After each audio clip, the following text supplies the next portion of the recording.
Okay, guys, this is part 2 of driving to the airport. See if we can get a better result than we did the first time.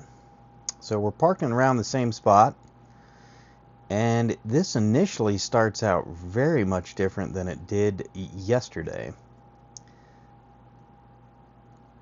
And what it's going to do here, it's going to turn onto the road, which is fine, and it's just going to wait for its spot and then get right out. Had no problems here. This is a back road, so there really is no traffic. So that's fine. Different result. Coming up, we have a right-hand turn. No problem here. And then coming up, we're going to make an unprotected left turn. And once again, as yesterday, this did just fine. It did have to pull a little bit further up because we do have a fence on our left-hand side. It pulled up and there was no traffic, and it pulls out. And then I like how it kind of gets into the median again, and then it gets over. So once again, no problems there. And we are coming up on the entrance to the freeway. I sped this up. There was no traffic or any problems here, so I just sped this up. And we're coming up, and I did slow it down again here.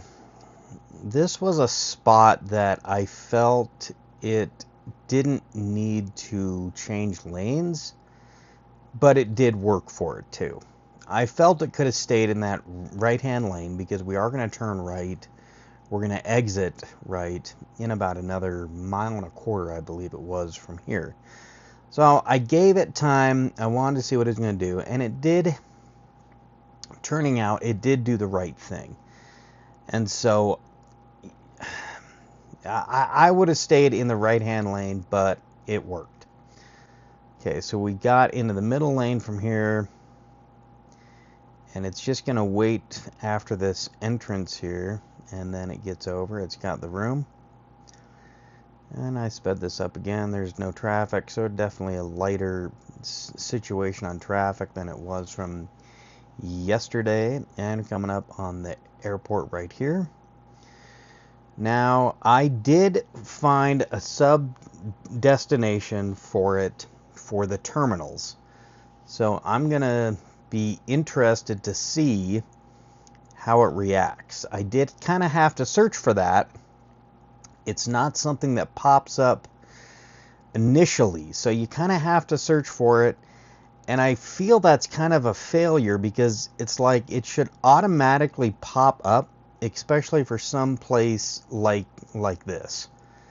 So it's going to choose outbound terminals, and you can see it's doing just fine compared to yesterday when it just was struggling of where to go. So that really helps. Our speed is doing just fine, and we're going to go up to departures is where it's going to go. And the speed drops down, I believe, to 25 right there on the right-hand side. You saw that. So it's still going a little fast, but the car in front of us is doing the same thing. It then decides it's going to slow down. And so it initially, I think it gives itself just a few seconds, and then it slows down. So now it's doing a lot closer on speed. Now, the speed up here is supposed to be 10. Nobody's going that. So I let the car do its thing. We're going around 23 right now. I let the car do its thing because we're not going any faster than anybody else. So I just let it go. Now, I really like how it did this here. It was initially this car in front of us, they were getting over, and then they decided not to, and then we were going to get over, and the car decides not to.